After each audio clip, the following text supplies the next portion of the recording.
Exactly.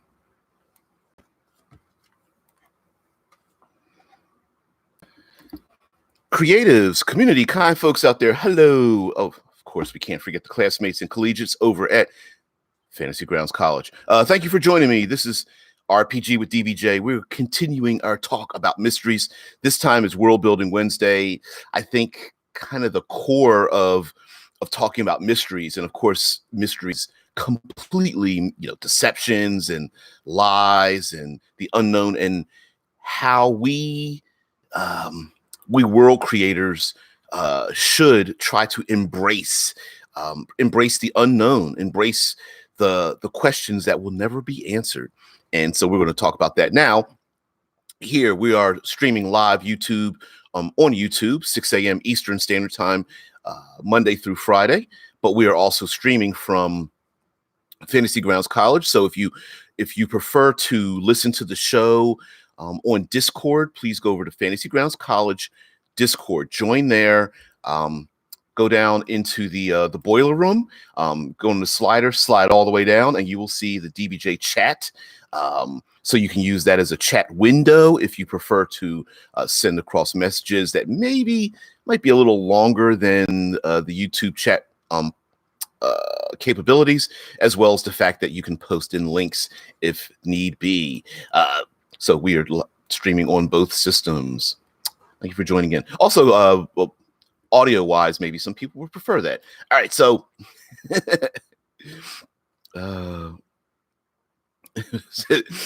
Infinite says, I've been sitting here for the past hours. What's up? Yeah, I placed the notification for the video I try to do it rather early, man. That's not don't log in if it's like 8 hours before he comes back again. Don't do that. All right. So I have a few thoughts about this idea of mysteries in our role-playing games and our tabletop settings. And one of them, let's start out very large. Let's start out at the furthest, largest, bad descriptor, possible location when it comes to questions that will never be answered, and then we'll bring it in slowly. So, of course, I have to give some of this a little bit of a context. All right.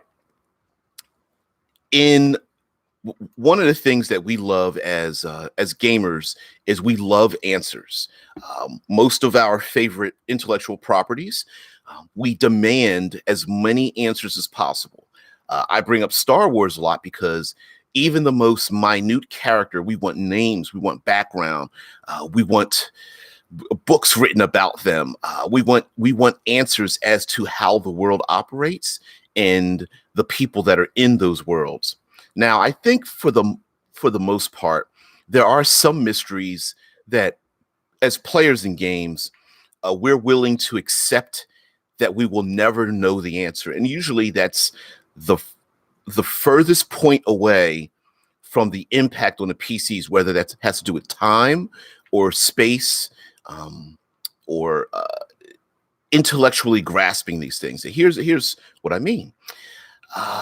When we describe our worlds in terms of let's say the world has been devastated by a great war, or the gods have been killed, or there was an impact by a planetary, a rogue moon slammed into the planet, or a plague swept across the world, or demons ravaged something. What you can come up with any number of things, but if it's happened 100, 1,000, 10,000 years, a millennium ago, at a time and place that is so far removed from the PC's lives, I think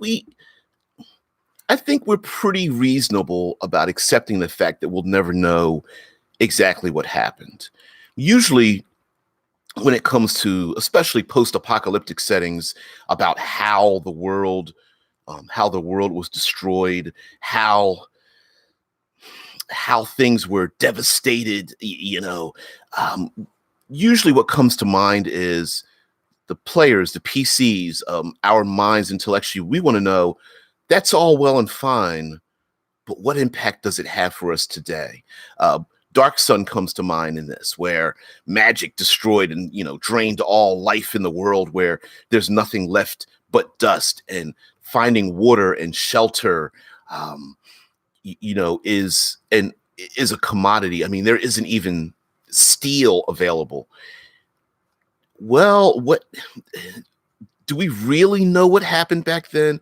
I mean, are we really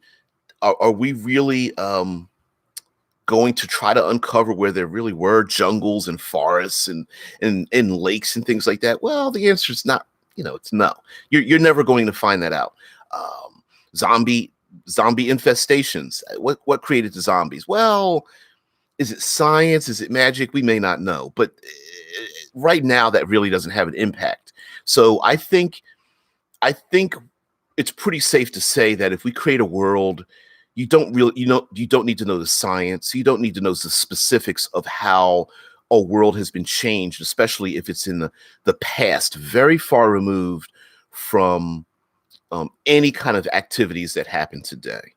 Now, as I feel like as we get closer to these events happening in the PC's lives, whether it was one generation ago, whether it was 1 week ago, whether it was a few hours ago, having unexplained events, I think, can be rather difficult for players to just accept without trying to uncover the reasons why, both the scientific, logical reasons why, as well as filling in the gaps in their own minds as to what the next step would be for this world. For an example I bring up quite a bit, of course this is going to bring an argument, is the very continual seasonal, I would say, argument in what I would think in most tabletop RPGs is the fight between technology and magic. Awin says, I think most official settings are post-apocalyptic. You know what? You're absolutely right. How many times have we seen a setting where the prologue begins with very long ago, 5,000 years ago, 3 generations ago, a millennium ago, and then you start to fill in the blanks, right? Some devastation happened, a great war, magic was released, some scientific experiment went loose, and usually it's very vague, right? It's as a matter of fact, there are some things like Mad Max or something, right? Do they really explain what happened in Mad Max? No, it was the hubris of society, or they'll even say, no one remembers who fired the first shot, but the seas dried up and plagues swept through the land and stuff. It's kind of this vague. Was it a World War III? Yeah, kind of. Was it the gods that did battle and they slayed each other? Yeah, kind of. So Infinite Roleplay even says, but you have all the answers before you, just not the eyes to see them. Now what we are specifically going to talk about are creating situations in our worlds that are a mystery, that are unexplained, and we won't explain why it is that it exists.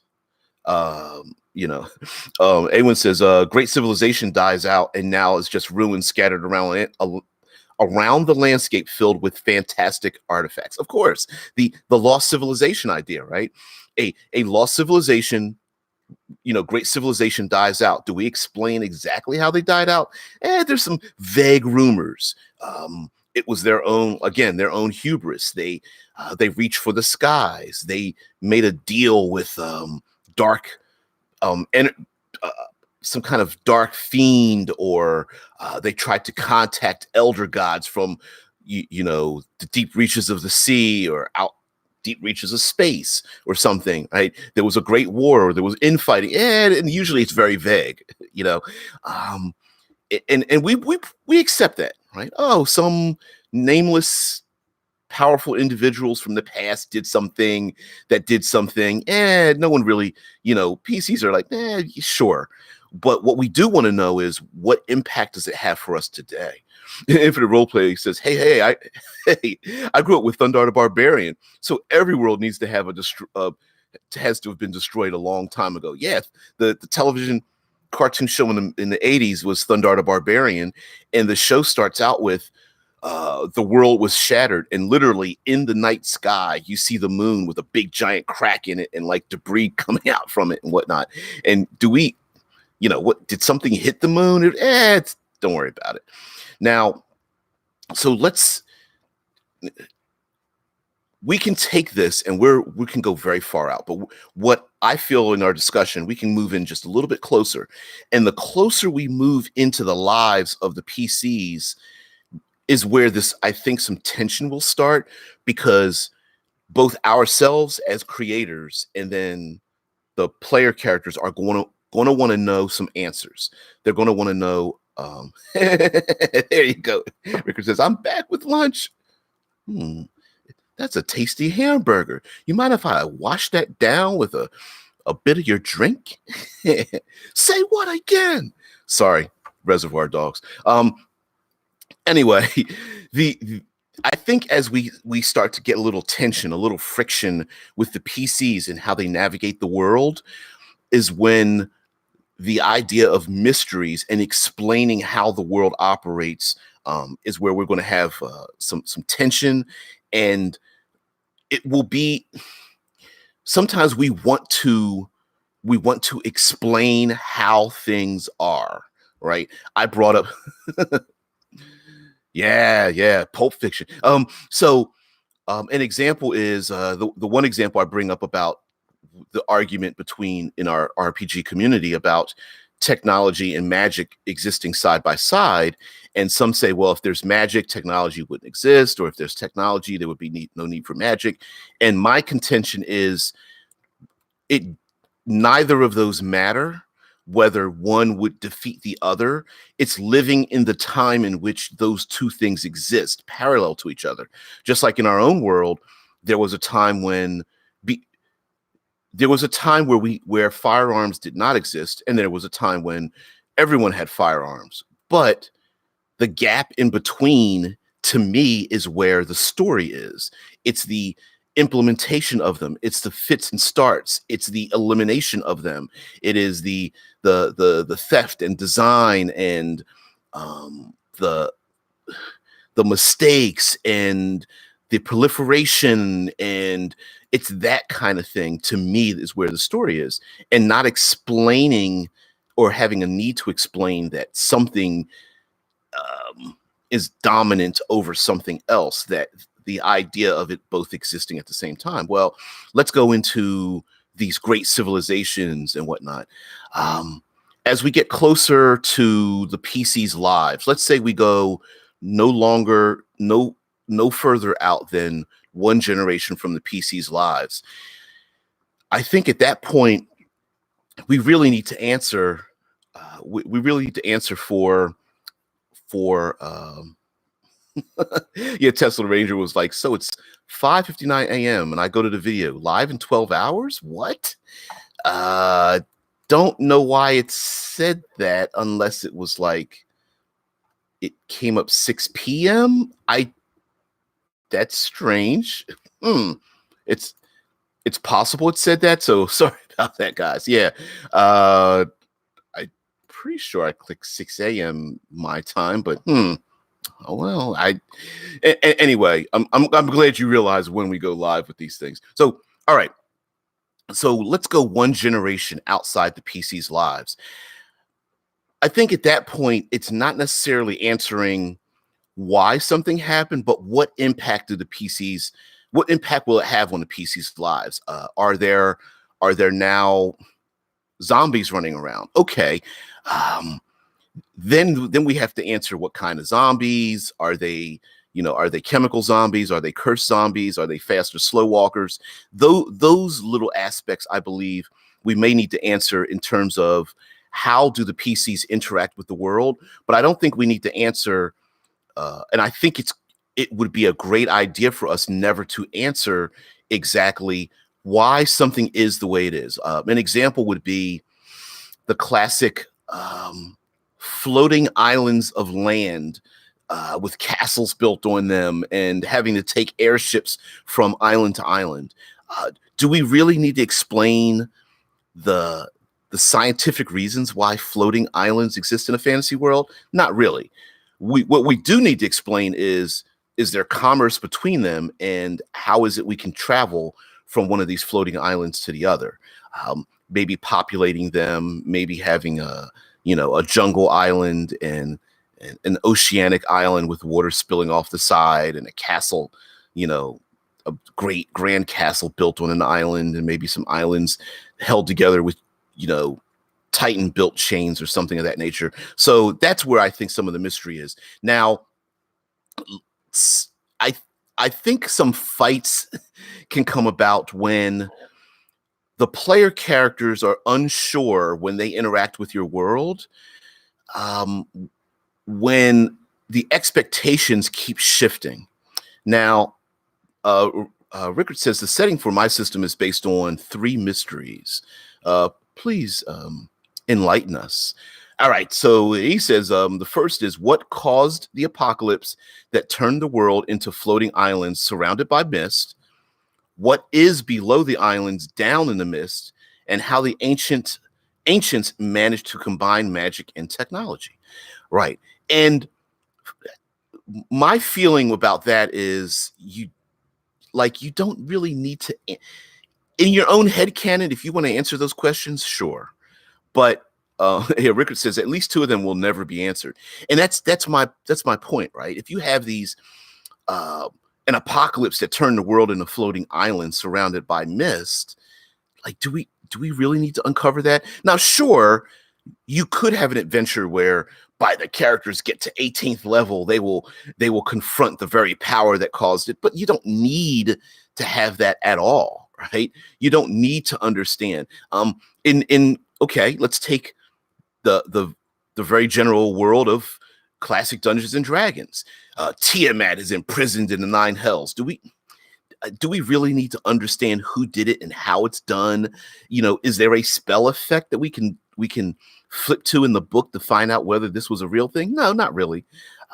As a matter of fact, we even accept the fact that as a dungeon master, if you say there's a lich that's a vast necromancer and has an army of undead, like, is there a game effect that explains that? Yeah, you don't really need to explain it. It's an undead lord with a ton of undead servants, and we're done. Most players will pretty much go, oh, okay, I get that. That makes sense. Will you have one out of like 100 that might go, well, that doesn't make sense. How can a lich raise an army of 1,500? Those spells aren't possible, in the game. But remember, we, as DMs and GMs and storytellers and flame tenders, we operate by different rules, right? There's something that is accepted in the gaming community, that the dungeon master is allowed to break and manipulate and create anything they want to with no rules whatsoever, up until the point at which those interactions meet the table. And then once it meets the table, then we have to abide by the rules of the world, right? I can make an undead lord that has an army of undead, but once it meets the table, once the game starts, the undead have to abide by the rules of the game. They roll for damage. They have to roll for their perceptions. They have hit points. They have armor class. You know what I mean? So it's sometimes people will say, well, it's unfair that the dungeon master doesn't have to abide by the rules. Actually, that's actually not true. 99.9% of most games, the story creator has no rules to abide by, right? I'm going to make a story, and I'm going to add NPCs, and I'm going to put as many bad guys in it as I think are needed. I'm going to put obstacles in that I want, and I'm going to place things in places that I want to, irregardless of the rules of the game. But once someone steps into the world, once the doorway is opened and everyone is invited in, that's where the rules start. And explaining how it came about, I think sometimes can be difficult by saying, you'll never understand what happened. You'll never understand why half the population disappeared. You'll never understand what plague, what sunk Atlantis, right? You'll never understand that. All you know is you're going to go down and to try to uncover the mysteries down in Atlantis, but you'll never understand why it sunk, Let's see, Rickard says, you can actually summon close to 2,000 undead as a player if you have enough time in game to cast. And to be fair, we have to abide by rules of storytelling that the player doesn't. If it says, that's my problem as a GM, I need to know the why of most things. But my contention is that I think we've gone so far into explaining things that we've ruined the idea that there is a mystery. My example is when Star Wars, the first Star Wars movie came out in 77 or something, and there was this mysterious thing known as the Force. And the only thing explained to us was that it was a force. It's around us. It binds things together. That's about, it's mysterious. That's about as much information as we needed to understand. Now, mechanically, oh my God, midichlorians, right? That's the point where we as consumers wanted to find out, well, how does it work? Who has it? And now it's gotten to the point where if someone were to explain it, to go back and say it's mysterious, we're like, no, we have reasons. How can the average person have a relationship to the Force? Don't they have to be trained by a Jedi and all this kind of stuff? And it's like, no, because the original stories didn't have that.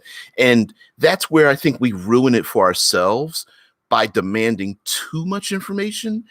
And then there is no more mystery. There is nothing to discover. There is no more sense of wonder in what's going on in the world. Rickard says, what I mean is that a DM can tweak the mechanical rules, but we have extra rules to follow to make the game work that the players don't have to worry about. Well, answered about midichlorians is, well, we wanted to know what it could do. The fans didn't want to know how it physically worked, right? And again, in many ways, we've even backed ourselves into a corner, right? When we see someone using the Force in a way that we haven't seen on screen, we balk at the idea. You can't project yourself across light years while, sitting in lotus position, floating over a rock. That doesn't make any sense. And we're like, well, they already explained that it's mysterious. We don't know what it can do. But our minds fill in the gaps because we've only seen them lift a lightsaber, jump really far, use our lightsaber to block blasts, do a little slight mind control. That's about it, Yeah, Deadman says in Final Fantasy, the original had an apocalypse where the demon chaos threw the world out of balance. And that's those things, we tend to accept those things. But when the world does not operate consistently, I think sometimes that's where players can get really frustrated. An example would be spell casting, right? The way, let's say, the world's most popular role-playing game, Dungeons and Dragons, you cast a spell, I cast a magic missile. You turn it on, it shoots things, you turn it off, nothing else happens. But if you were to implement a rule or rulings where something happens, but you're unsure what, right? Maybe a chart where a random effect What the hell? Am I still broadcasting? Oh, no. Please, someone in the chat, please tell me if you can still see me and am I still broadcasting? My computer just went black. All right, thank you. Perfect. All right, sorry. It was a big panic. Like, did my computer just shut down? Jeez. All right. So an example would be someone casts a magic missile and I don't know, creatures from the dark can sense their magic, their weavings, and they come after them, right? if the players are unfamiliar with that effect happening in the world, I think they might balk at it. Well, what do you mean I don't get a stealth roll or something? What do you mean these things can find me unerringly? And I think in terms of those mysteries, when the players maybe go to a different world or an island, or you do like a planescape type of thing in your world where the game literally starts out with them stepping through a portal into another world, I think the discovery of how the world works, but not knowing how the world works, I think is perfectly acceptable. You as a game master may understand, hey, listen, magic in this world operates differently. The players may not understand how it works, but the idea that the players do not know what's going on, they don't know that every time they cast a spell, it literally pierces to another elemental plane or something. If you cast a fire spell, you're literally slowly opening up to the plane of fire. Or if you cast a spell that affects the mind, that there's a chance that they might go insane or something, and the players are completely unaware of that happening. And there's a game reason why they wouldn't be aware of it. Maybe there's again a post-apocalyptic thing happens, and the vast majority of people are refugees moving to another world, another land or something. They got on sailing ships and went to the quote unquote new world to start a new life. Maybe that new world has new mechanisms. Now, you as a game master may understand exactly what's going on. Maybe you do understand that all magic is elemental and it's slowly ripping the fabric between worlds, or there are creatures who are disturbed by, the flow of magic, and every time someone casts a spell, it upsets them. They become predators, and those predators go after those individuals. Your PCs may not understand that, and definitely a session zero, right? How does magic work? Utilizing a table, maybe not quite as chaotic as a chaos mage in a sorcerer or something, but maybe you have a chart where strange things may happen to the PCs. Maybe their eyes glow, or their skin changes, or they slowly begin to polymorph into something else, or fade away from the world temporarily, or pass out, or suffer exhaustion or something. Even if it's not magic, maybe something else happens with the creatures. Maybe every creature is like a troll, and when you harm it, it grows back. Or necrosis isn't something that happens to undead. Maybe undead come from a different source of energy or power. Maybe they're fueled by storms or plants or something, as opposed to necromancy or what have you. And so I feel like uncovering those mysteries, uncovering the fact that, like, for example, Rickard says that, in his world, there's a mist shrouded element below these floating islands in the world. Does anyone know what's down there? Has anyone gone down there? Probably not. Or it's the things have fallen over the edge of these worlds and fallen into an abyss, and no one's recovered them. Anything that's fallen down there has never been recovered. So there's the mystery of, well, what's down there, but there's also the idea that you don't want to go down there. Is it poison gas? Is there solid earth? Does it lead to another world? Is it a test of the gods where everyone's living, scrambling for life on these floating islands, but really, if you just leap off the edge and just leave yourself to faith that you will float down to the bottom into a world of paradise, right?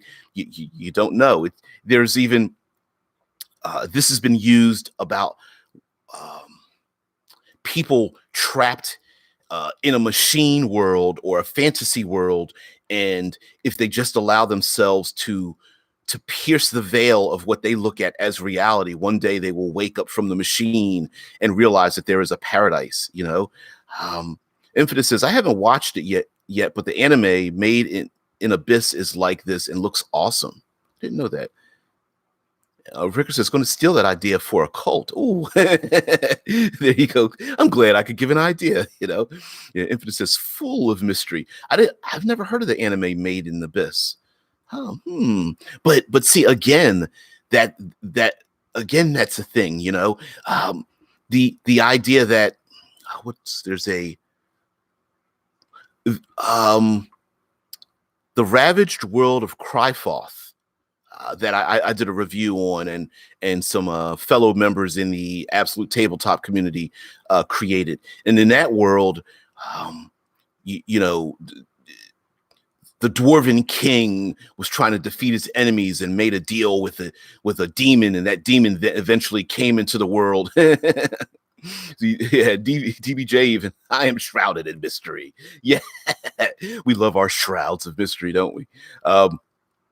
And the idea behind Cryfoth, the ravaged wastelands of Cryfoth, is there's this demon literally that controls the world and sends out its minions, and the people are trying to survive in a world that's blasted, and literally the water there is polluted and all that kind of business. And sure, there's this vague history of some dwarven king and making a deal with the devil or something, but the real action is surviving in a wasteland. And now, of course, every world does not need to have a wasteland, but there is the idea that there are things that are unknown. For example, the ancient civilizations that have been overgrown, and the artifacts they have. Some people will even say that those ancient artifacts might be high technology or created by the Titans, or it was when magic went wild, and that magic going wild destroyed the world. And so there are ancient artifacts, and maybe there are people who are like, no, we really shouldn't uncover those things. And the fact that you PCs, meaning using magic, really shouldn't be using this magic because you're going to bring about the apocalypse again. Now, Dead Man, the storyteller, brings up Made in the Abyss, the anime, and popped it into the Discord over in the DBJ chat on the Discord. So, Made in Abyss, Hepburn Miedo in Abutsu is a manga series by Akihito Tsukushi and published by Takashobu. It's relatively recent. A sequel film will premiere on January 17, 2020. The story follows an orphaned young girl, Riko, who finds and befriends a humanoid robot, Reg, and descends with it into the titular abyss that leads deep into the earth in hopes of finding her mother. Might have to look up clips of that. Now, what's another? It brings up the idea of Dante's Inferno, in the sense that the PCs represent the individuals who don't know the world, who are there to discover the things in the world. Again, the third pillar of the third pillar of gaming is exploration, right? How did the world become this way? What things can we find? And layering our Numenera does this very well as well, where there have been 8 civilizations before, and this is the 9th world. And this 9th world, explaining how the other 8 civilizations, the 8th worlds, destroyed themselves or disappeared even, or left civilization, and who they are and why it is that you're traveling around the 9th world in a place where there's like nano dust and that kind of thing. The PCs discovering, I don't think it's unreasonable for us to have things the PCs don't understand, as long as you understand how they operate, and or that when the PCs interact with this thing, that the interaction with it is consistent. So an example would be a first-time player fights a troll and describing the troll's wounds healing itself, where the arm gets cut off and its limb, its forearm is flapping on the ground while, its elbow starts to grow this small stump and it slowly grows back another clawed hand. A new player doesn't understand that a troll regenerates, but now that you've explained it, they now have a reference for it happening yet again. And I think we can change our interactions with creatures, right?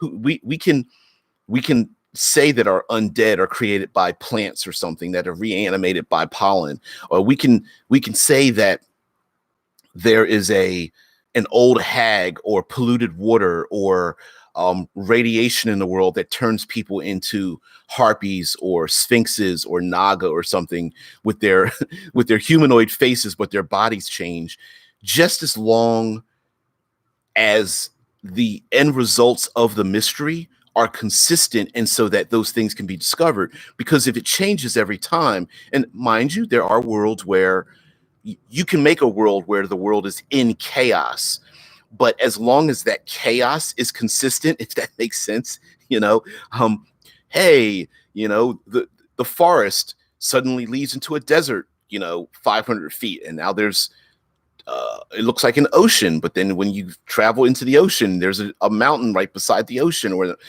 as long as that's the case, I think we could still make it mysterious. Well, how did this happen? You don't really know. Who caused this effect? No one knows why. Magic is leaving the world. Why? No one knows. Game of Thrones did that. Magic left the world, and everyone's just like, the people living in it are like, sure, there were dragons. Yeah, right. And then the red comet went across the sky, and all of a sudden, dragon eggs hatched, and the undead are walking down from the north, right? It's a world where the population understood that, yeah, it might have been a myth that magic used to exist, and they're very surprised when they see magic in their world. And you can have a world where it becomes increasingly more difficult for magic to be cast, and that could be a part of your world where and using Dungeons and Dragons again, I'm going to cast a spell. All right, well, the difficulty increased by 5. Really? When? It's slowly and surely, it's decreasing, increasing. In this world, magic is becoming far more difficult. You have to make a con save or suffer a level of exhaustion. Wow, what?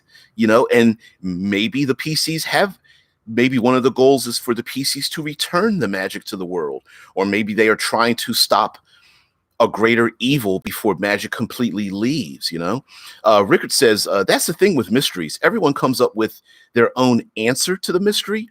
Mages caused apocalypse. We were punished by the gods. Just a natural disaster. And I think one of the hazards that we're going to come across let's take the idea that magic is leaving the world, right? We instinctively fill in gaps because we have lots of frames of references in our fantasy. And when we fill in those gaps, sometimes we are incorrect in filling the gap in, but we are convinced of the fact that that gap must be filled in.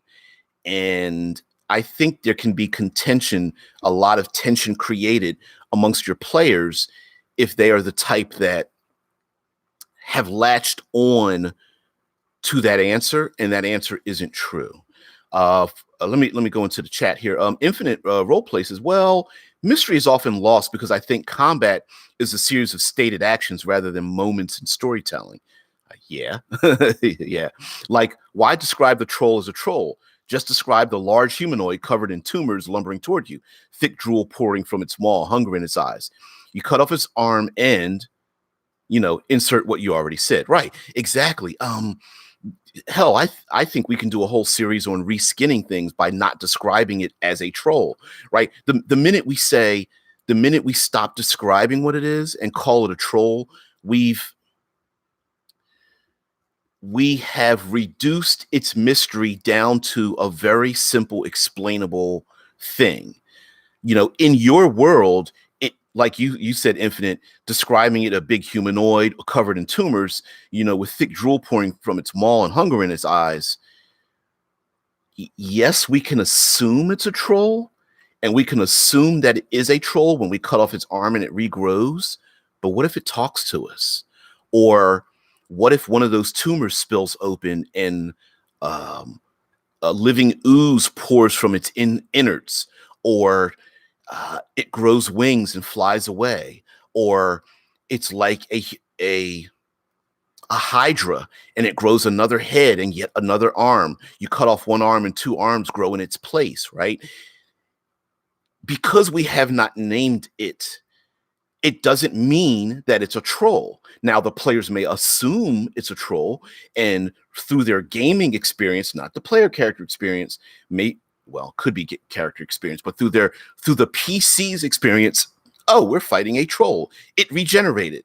But in your world, maybe it does not operate as a troll. Maybe it's something much more.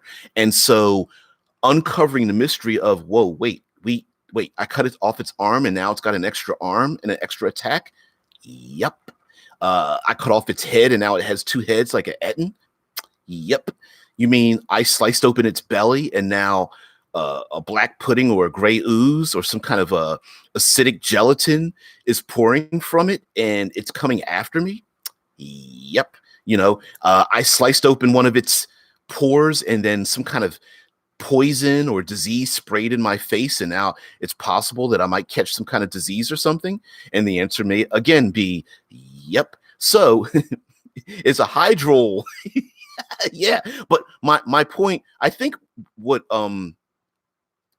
Infinite is saying is that once we name a thing, once we default into, oh, it's a goblin, it's a troll, it's a harpy, and we as our world creators, as game masters, and the players accept it, when you start to change it, maybe the mystery's gone.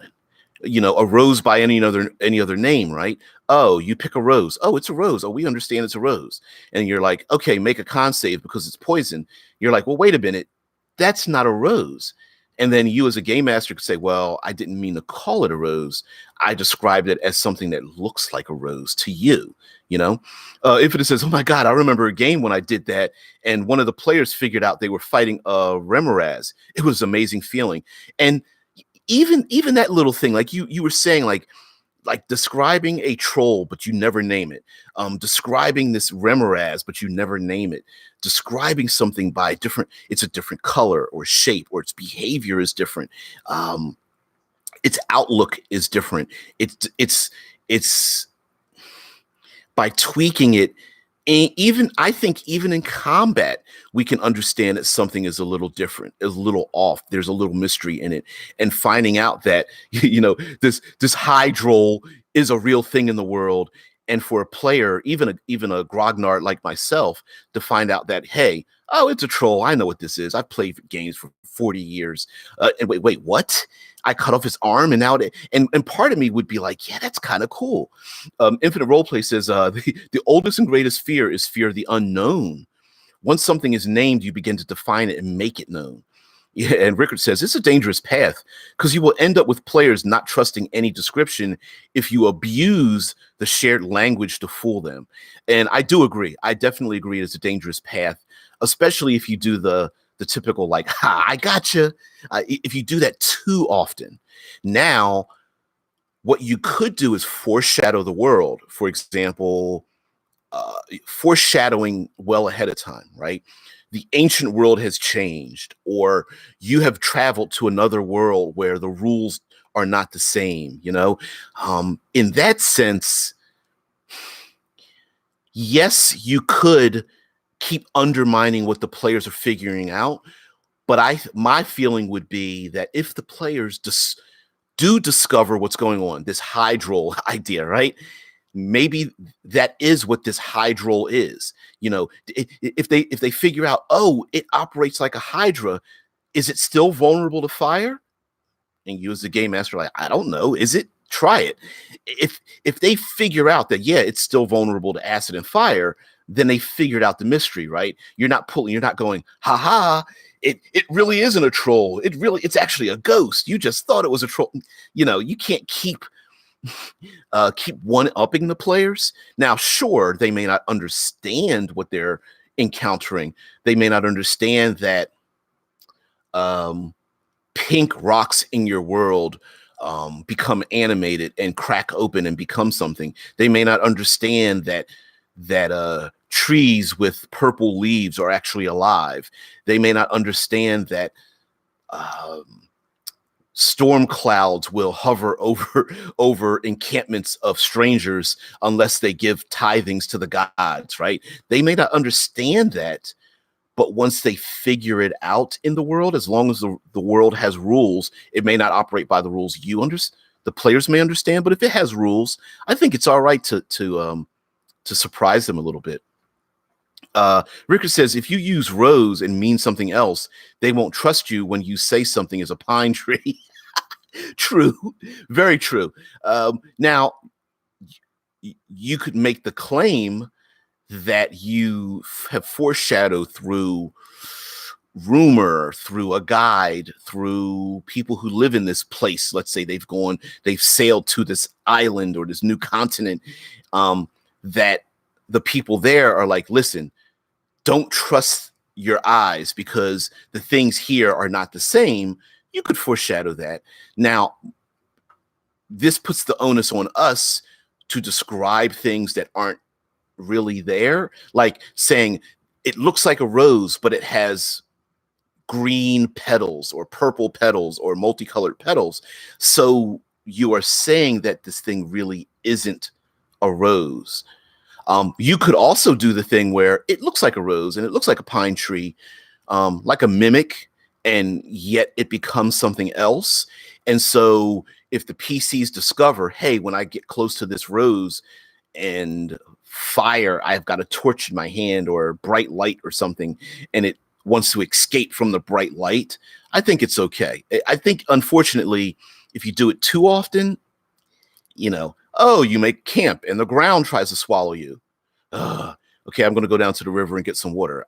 You go down to the river to get water and the water tries to attack you. And it's like, after a while, you're probably going to force your PCs into a paranoia, and you are correct. They won't trust you. But as long as you are, not only are you the DM, but you are also their senses. And as long as their senses never lie to them, I think it's all right. I think it's all right. I stabbed the water with my sword to see if it's water. Yeah, and sometimes you can back them into a corner into a paranoia corner. And because that's the old school, I go into the dungeon with marbles and a chicken and a 10-foot pole, right?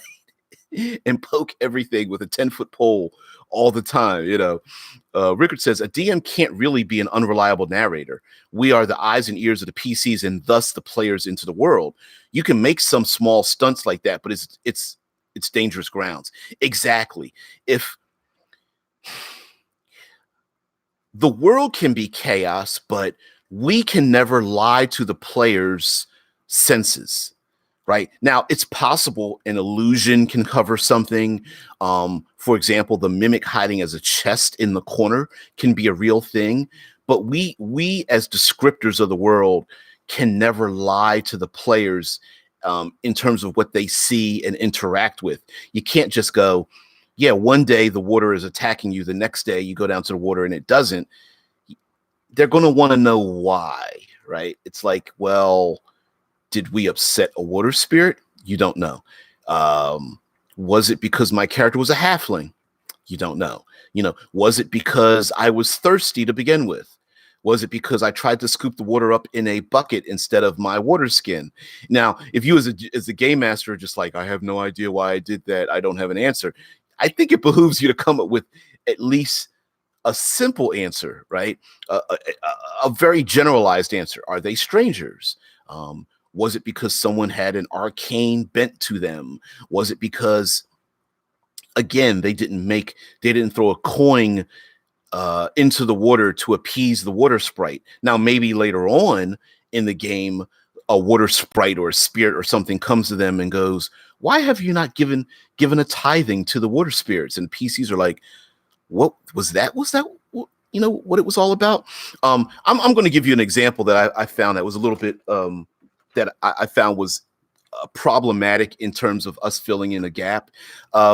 You guys know that I'm a huge fan of the movies, and I listen to movie news and movie feeds and things like that. And I love how movies are made. And there was a recent example of I forget her name. She was in the Captain Marvel movie, black actress. And there was a report that says she is going to be the next 007. And people lost their minds, right? There's a new James Bond movie. She's going to be the next 007. This doesn't make sense. And all of a sudden, people started creating scenarios in their head about her replacing James Bond, and she's going to be the new black James Bond, and this woman's going to be this character, and blah, blah, blah, blah, blah, right? And they began filling in these things without accepting the rules of the world. If it says, oh my God, what happened to Idris Elba, right? Everyone's filling in these gaps. But what people don't understand is no one ever said she was going to be the next James Bond. They said she's going to be the next 007. And honestly, we've already gotten the information, right? In other movies, in the James Bond universe, other agents have other designations, 005, 009, 002, right? And they've said that,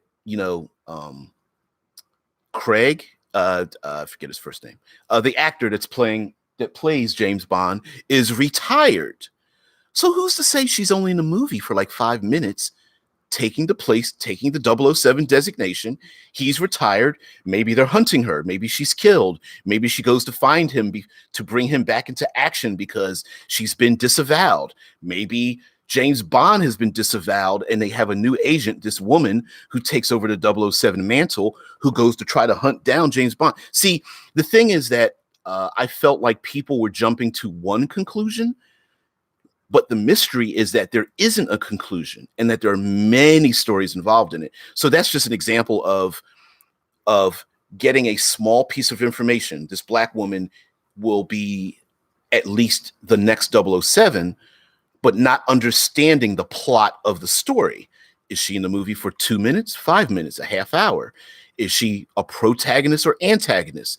Does James Bond, who's retired or disavowed, team up with this next 007, right?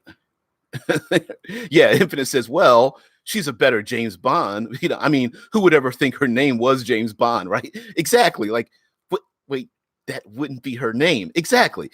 And of course, maybe the movie ends with the real James Bond going, yeah, I think you'll make a great 007. And that's how the movie ends, meaning that maybe she dies. Maybe she retires. Maybe she's like, hey, I can't do this anymore. Maybe she becomes disavowed as well. We don't know any of these things. And I guess my point Infinite says James Bond is the name of Agent 007. It is part of the designation. Well, and see, again, that depends on, is there? Do we really know the canon of James Bond? Is there a real canon that every 007 agent is named James Bond, or is that the name of that individual? Right? Have we been given information that they themselves have not applied by their own canon? I think the answer to that is yes. I think there are agents who have given up their own identity and rename themselves James Bond, as well as the fact that there's someone who was born and raised with the name James Bond, who has left that designation open for other people to get it, right? I think both are equally true based on how much you know or don't know of the canon. And I think this is an example of, my point is, a tiny bit of information leads people down one path, and I think we cannot assume anything. There are many paths to that. And I think the mystery of it, when we start creating games, when we start designing our own worlds, I think the mystery, leaving that mystery open and not answering every single question, but saying that those things exist. For example, an example would be that the players go to a world where they encounter individuals who call themselves psionicists. We don't cast spells. We are mentalists. We are psionicists. Now, jumping to a conclusion, the players may go, "Oh, they're using psionics from this rule book, and they're using second edition psionics, and it's like Dark Sun. They're all psionic." Where you, as the game master, are like, "No, I'm just using spell effects, the ones that most likely are closest to psionics, and they just happen to call themselves psionicists, right?" It's like a shaman calling themselves a shaman. Well, you're just using wizards, but they're calling themselves something. Now, the players, metagame wise, may fill in the blanks in their own head canon, right? Oh, they're using this rule book, or it goes by these rules. But in your head, in your world, you're like, no, there is a consistency to it. Maybe you as a player are filling in the gaps of something that really isn't there. It's the idea of angels being good and demons and devils and fiends being evil. But when the angel starts wrecking shop on the world and causing genocide, then again, it's like the players are like, well, wait a minute, I thought they were agents of good. And then, yes, in their heads, they think they're agents of good. Their actions are proving otherwise. The same thing for a fiendish demon or something that goes to help the PCs and is like, hey, I don't want anything in return. I'm helping you, fight off the angels. Now, the players may presume that the demon it's a deal with the devil, right? They're helping us out, but I don't think we should trust them. I don't think we need to trust Dagon or Beelzebub or Orcus or something for them helping us with nothing in return. Amon and Baal are like, there's something that they want, right? And true, it might be true, but in this particular instance, I'm just giving this to you out of the goodness of my heart. The old hag that lives in a swamp who gives the PCs her special concoctions in her boiling cauldron, just because I think you'll need it. There may be nothing to it, or the idea might be to create paranoia in the players' heads because of them filling in the gaps. And that's where, like, horror games and the paranoia, you can play with that as well. There may be nothing to it, but the mystery of, why did the old hag give us healing potions? Why did the old hag send her most loyal servant on a mission with us to help us out? Why did she do that? She didn't have to. Why did the Raven Queen send ravens to us to help us along our way? Is she watching us while we sleep? It could be shruggable, right? Game Master might be like, I didn't think about her watching them while they sleep, and never answer that question. Or it might be, the mystery might be open-ended, where yes, maybe the Raven Queen is watching the players, or maybe there's the Raven Queen is trying to cultivate them to make them loyal because there's a greater enemy out there that the Raven Queen is trying to go after and place the PCs in her way or something. Sure, I think sometimes we can drop hints, we can drop mysteries and clues in our world without necessarily explaining what's behind the big bad, what's behind the curtain. We're getting to the hour mark. I think this talk was a little too general, but I think there's some things that we can learn from it. And again, going back to Monday and Tuesday, I think we went over quite a bit. We're still going to continue this talk about mystery. Third Pillar Thursday, we're going to definitely talk about exploration in the environment and the mystery of uncovering things or encountering elements and obstacles, layers and puzzles and traps in the environment that do not operate in the way we think they should. And of course, we're going to do Future Friday, and definitely in Future Friday, alien races, alien civilizations, wormholes, things that don't operate in three-dimensional space because there's something in chaos. We don't understand how the world operates. Bring up IP like Inception or Interstellar or something. 2001 a Space Odyssey, you know, things where you might end up going into worlds where the rules, the laws of nature don't operate in the way we want them to operate. And so therefore it becomes a mystery in how to navigate those places. So yeah, guys, by the way, thank you very much for joining me. Thank you very much for joining the Discord. If that's actually a preferable method for you, joining in, I will be um, I will be learning much more about Fantasy Grounds. I've been, you know, hyping up Fantasy Grounds College quite a bit, but I myself haven't described for them what's been going on there. And I will end this with the mystery of why it is that my background has changed. Well, that's a mystery for you guys to uncover. So, guys, anyway, thank you very much for joining me. I am DBJ, and this is RPG with DBJ. Thank you very much. By the way, please check below.